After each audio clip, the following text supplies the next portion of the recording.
करना ही भूल गया. Sorry, I forgot to record this meeting. Yeah, okay. Anybody disagrees with point 1, 2, 3, 4, 5? Feel free to disagree. दोबारा मैं वही कह रहा हूँ. This is something that I practice. Does not mean कि this is the best practice. ये वेद वाक्य नहीं है. Please feel free to disagree. कहीं पर भी आपको लगता है कि नहीं ये सही नहीं, ऐसा नहीं होना चाहिए, प्लीज बताओ. कम से कम I will also learn, I will correct myself कि शायद मैं कुछ गलत कर रहा हूँ. मेरे ईमेल लिखने की तरीके में कुछ सुधार आ जाएगा. Anybody disagrees? 1, 2, 3, 4, 5. ठीक है. So the next part is when we should avoid writing an email. जब आप कुछ bad news दे रहे हो. I am firing somebody from job. Is it nice that I send an email and say कि बस XYZ you are fired? Is that the right way to do? Customer ने कहा था कि बहुत अर्जेंट है मटेरियल, थर्सडे तक dispatch हो जाना चाहिए. थर्सडे डिस्पैच नहीं हो पाया. मैंने कस्टमर को कुछ नहीं किया, मैंने कस्टमर को सिंपल एक मेल कर दिया, sorry but your material could not be dispatch today due to transportation issue. वहाँ उसकी फैक्ट्री में आग लगी हुई है. He is waiting for that material desperately. He wanted you to dispatch on Thursday. We have not been able to dispatch on Thursday. Is it a right way कि आपने simply एक मेल कर दिया कि नहीं डिस्पैच नहीं हुआ? Do we do that? It is easy for us. हमको कस्टमर का गाली नहीं खाना है. We can very easily avoid mail करके, नहीं तो फोन करेंगे तो चिल्लाएगा. But is it a right way? Are there sales people in this team? Yes, sir. That's not the right way. Why? Customer को प्रॉपर इंफॉर्मेशन चाहिए. Suppose email पे आप राइट करिए. प्रॉपर इन्फॉर्मेशन दे देंगे यार ईमेल पे, फुल डिटेल के साथ. आपका डिस्पैच नहीं हुआ है, आपकी अर्जेंसी थी, लेकिन हम आपको बट उनका अगर सर कॉल पे उनको प्रॉपर इंफॉर्मेशन दे रहे हैं तो उनका जो फ्रस्ट्रेशन है वो बोल के उनको थोड़ा शांति मिलेगा. हाँ. Sometimes when you are giving a bad news to somebody, you should also give him an avenue to express himself. Customer तुम पे चिल्लाए, उसको अपनी भड़ास निकालने दो, सुन लो, नो प्रॉब्लम. लेकिन अगर आपने मेल पे, भले ही आपका मेल जितना भी डिटेल्ड रहने दो, जो भी आप प्रोमिसेस कर लो, but if you have given such a bad news, customer ने आपको सुबह से 3 बार फोन किया है, मेरा मटेरियल डिस्पैच हुआ, नहीं हुआ, शाम को 7 बजे आपने एक मेल कर दिया, नहीं हुआ, आगे से वो आपको ऑर्डर नहीं देगा. He will lose his trust on you. Instead यही चीज आप फोन करके बोलो, उसको चिल्लाने दो, वो चिल्ला के शांत हो जाएगा. But any bad news it is better to give on phone first. Email आप बाद में ईमेल कर सकते हो, वो बोलेगा भी शायद ठीक है ईमेल पे डाल दो, लास्ट में बोलेगा.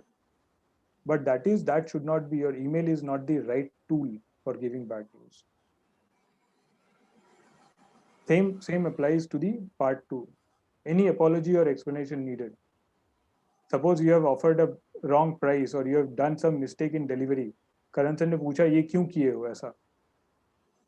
करण सर को सिंपली एक 1 लाइन लिख के छोड़ दोगे, सॉरी बस गलती हो गई. Is that the way?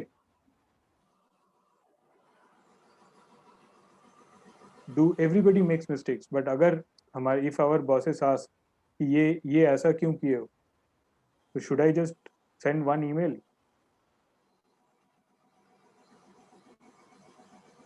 What is the right way of apologizing?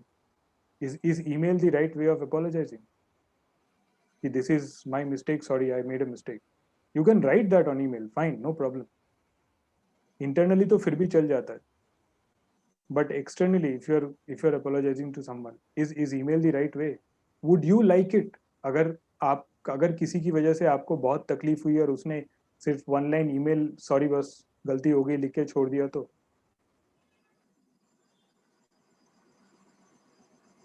yeah, at least I believe that it is not polite to send an apology or an explanation on email. You can send it later.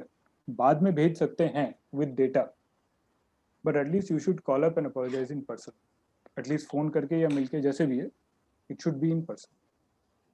The third one, where I am slightly in contradiction with Shrishti, where speed is needed, where any urgent or immediate action is needed. We can send an email, but it should also be accompanied by a phone call. Email alone is not enough. अगर हमें पता है कि करण sir travel कर रहे हैं और हमें उनका अप्रूवल किसी चीज़ के लिए चाहिए, मेल तो कर देंगे, जब वो देखेंगे तब करेंगे, बट हमें पता है कि यहाँ पे हमें अर्जेंट रिप्लाई चाहिए. In that case, email is fine, but email is not the best medium. It is better to call. It is better to speak. Or if there is a complexity, कि sir customer ऐसा बोल रहा है, मुझे उसको जवाब देना है, कुछ तो बताना पड़ेगा. So in that case, we should call, we should speak. So if there is an urgency, if there is an immediate action needed, क्योंकि email आपके भेजने के बाद it is not in your control कि सामने वाला कब email देखेगा और कब reply करेगा.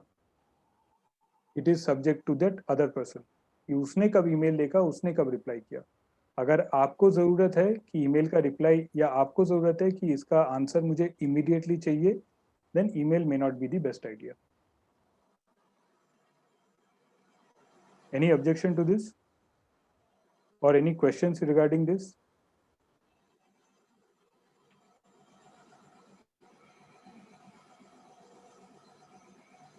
Anybody? किसी का कोई ऑब्जेक्शन है, कोई क्वेश्चन है, कोई डाउट है, कोई सजेशन है तो प्लीज दो.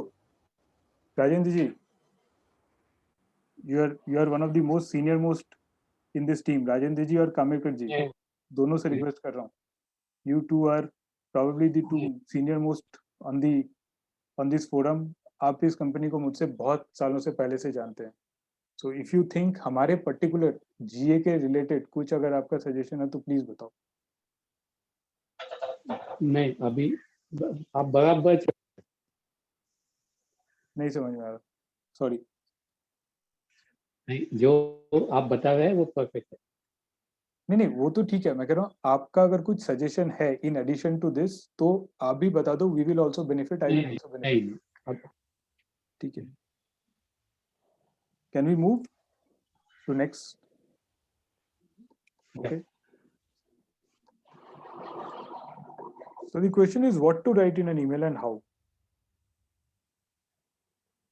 ईमेल में क्या क्या चीजें लिखनी चाहिए, क्या होना चाहिए, ईमेल का कंटेंट क्या होना चाहिए, स्ट्रक्चर क्या होना चाहिए. What to write and how का कहने का मेरा मतलब है कंटेंट एंड स्ट्रक्चर. आपके, मैं सबसे ही पूछ रहा हूँ, सबके हिसाब से क्या होना चाहिए कंटेंट एंड स्ट्रक्चर ईमेल का.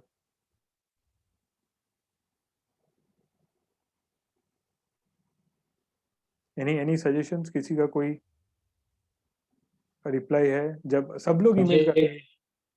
हाँ जी. Subject. So there should be a clear subject. Okay. बिना सब्जेक्ट के तो जीमेल आपको मेल भेजने भी नहीं देगा. ओके. और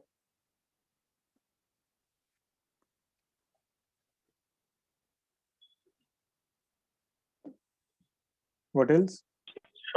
Short and simple.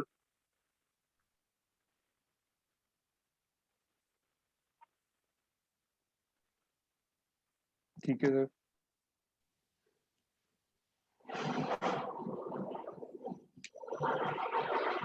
और कुछ? क्या होना चाहिए ईमेल की बॉडी में, कैसे होना चाहिए, क्या लिखना चाहिए? हम लिखते क्या है यूजुअली, क्या लिखते हैं? How do we structure the body of our email?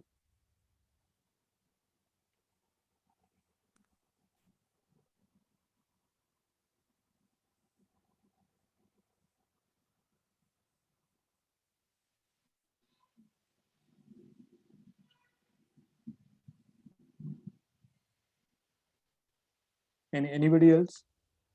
कोई और कुछ बोलना चाहेगा? धर्मेंद्र?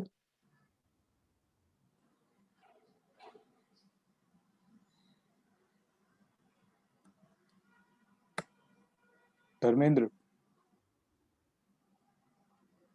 हेलो। क्या लिखना चाहिए? ईमेल का स्ट्रक्चर क्या होना चाहिए?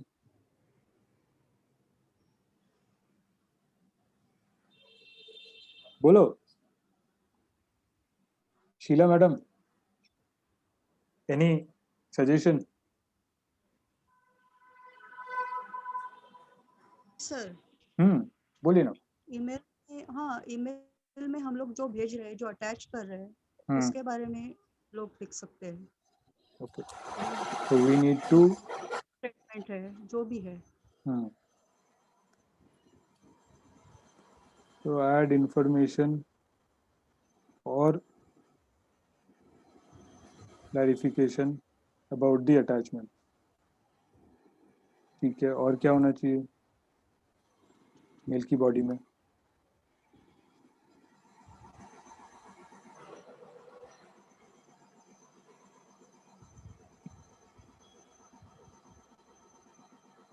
ठीक है, we'll go to the next slide.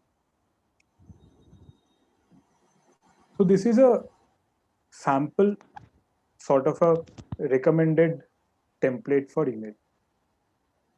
First, it starts with subject, जो I think सुप्रिया ने पूछा था.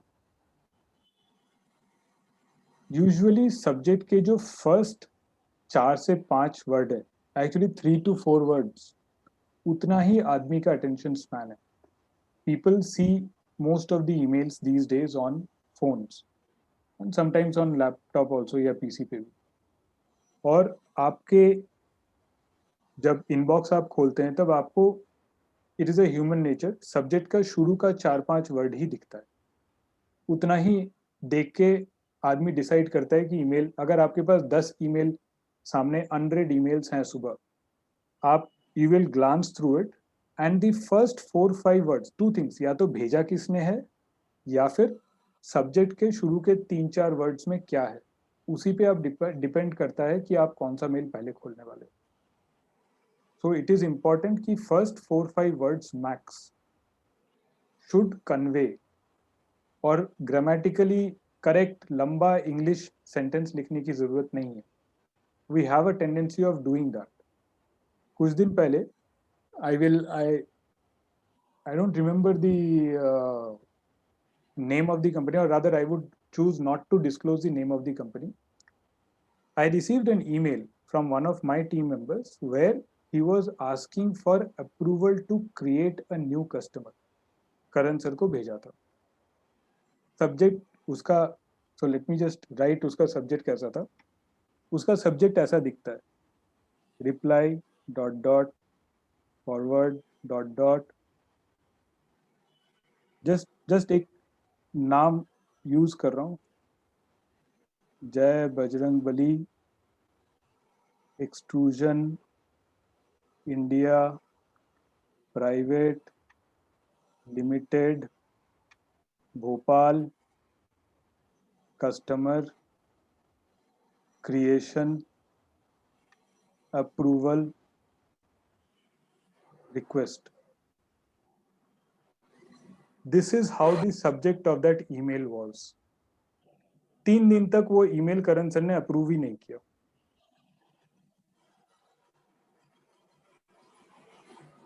It was sent on a Friday पर आ रहा, Saturday पर आ रहा, Sunday पर आ रहा.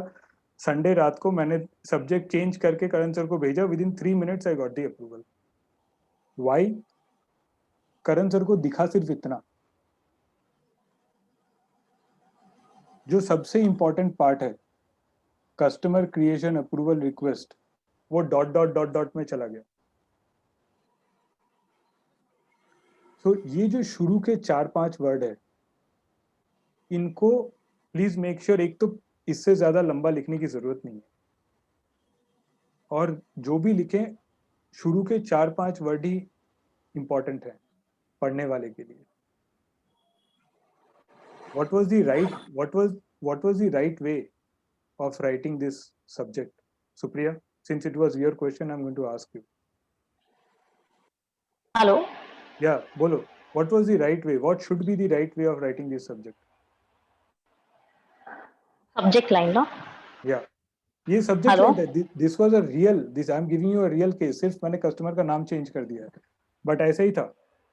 रिप्लाई डॉट जय Bajrangbali extrusion India private limited Bhopal, उसके बाद कस्टमर क्रिएशन अप्रूवल रिक्वेस्ट करण सर को भेजा गया। It should be customer creation approval only.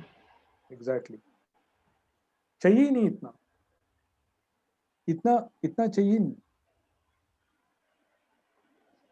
क्या करना है इतनी स्टोरी लिख के? वो कस्टमर का नाम पता ये सारी चीजें तो आप मेल की बॉडी में लिख ही रहे हो ना। मेल का सब्जेक्ट का ऑब्जेक्टिव है to draw the attention of the reader, so the subject should actually be customer creation approval request, खत्म।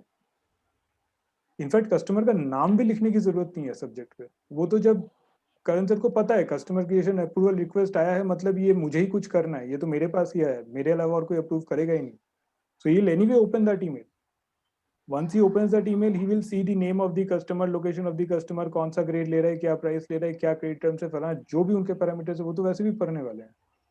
Then what is the point in writing such a useless subject? 4 words. Try to limit your subject to 4, maximum 5 words. That's it. That's all that is needed. उससे आगे कोई पढ़ता भी नहीं। Does that answer your question, Supriya, जो शुरू में पूछा था? Yes, yes, yes.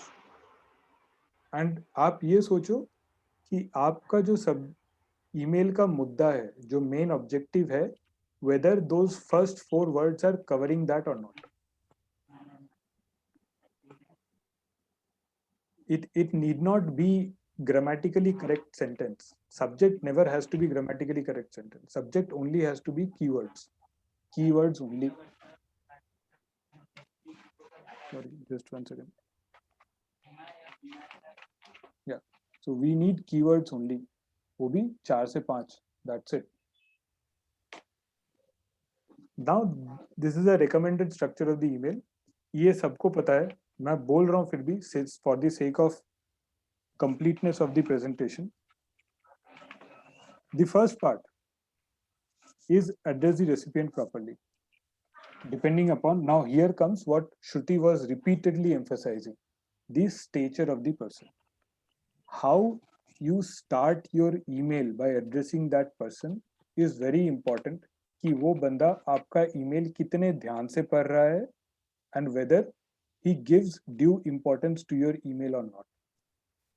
If you are addressing it to, if he is a senior guy and you are addressing it too casually, then he will lose interest or he will feel disrespected, in which case he will carry a grudge. If he is too junior a guy और उसको आपने बहुत heavy weight address दे दिया, वो confuse हो जाएगा, वो डर के मारे वो सोचे, वो किसी email सोचेगा ये मेरे बस की बात नहीं है, he will forward it to somebody else. So it is necessary that we know all of this already. कोई नई चीज नहीं है, like I said, ये पूरा structure ही कुछ नया नहीं है, but we often fail to do this.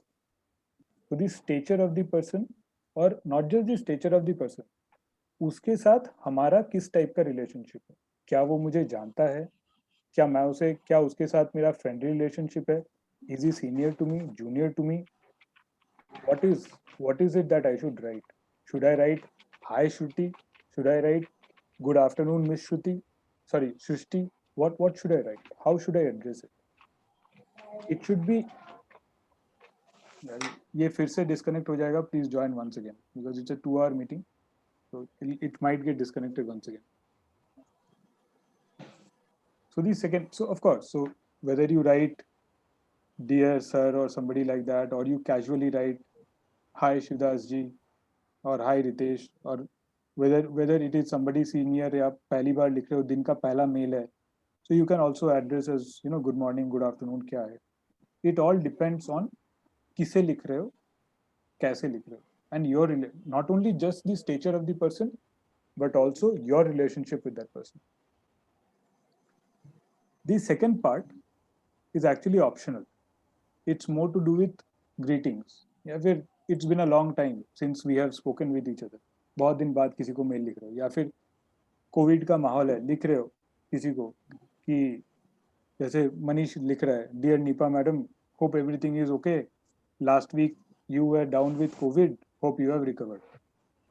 It depends on, again, it depends, it is not necessary कि ऐसा लिखना चाहिए, but हाँ, it is an optional thing as a courtesy, again based on your, so जो भी red है, wherever you see red lines, those are mandatory, wherever you see blue lines, those are optional. So this optional portion is entirely based on your relationship with that person and what is the context of the email. ऐसी courtesy email लिख रहे हो, कोई ज़्यादा subject नहीं है, तो just checking on you, क्या चल रहा है नहीं चल रहा है, बहुत दिनों से आपकी इंक्वायरी नहीं आई, होप सब ठीक है, that can be a courtesy email also.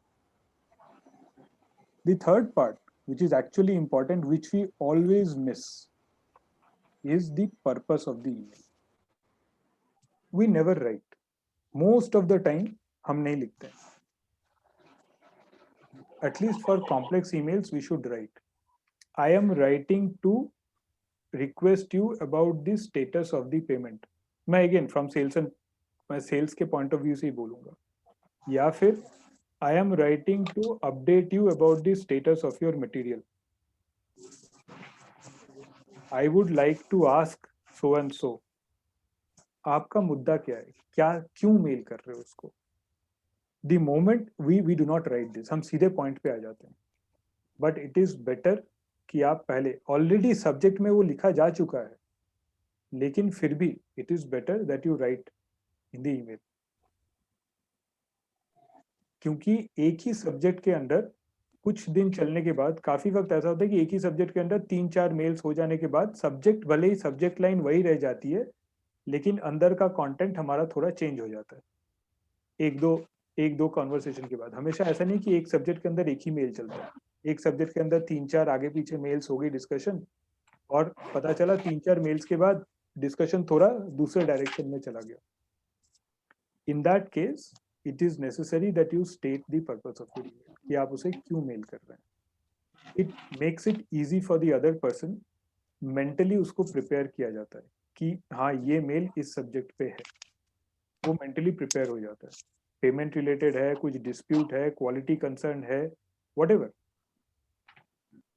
At least external emails के लिए ये ज्यादा इंपॉर्टेंट है. इंटरनल तो फिर भी चलता है. मैं चेतन जी को लिखूं, मैं इतना एक्सप्लेन नहीं करने वाला.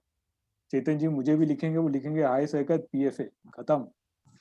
But if you are sending external emails, if you are sending to auditors, if you are sending to banks, if you are sending to exporters, if you are sending to government agencies or maybe sales tax department, किसी को लिख रहे हो, ये चीज external emails के लिए ज्यादा important है. थर्ड पॉइंट अगेन जो राजेंद्र जी ने कहा था, आई थिंक राजेंद्र जी ने कहा था, शॉर्ट एंड सिंपल. राजेंद्र जी आपने कहा था शॉर्ट एंड सिंपल? प्रकाश.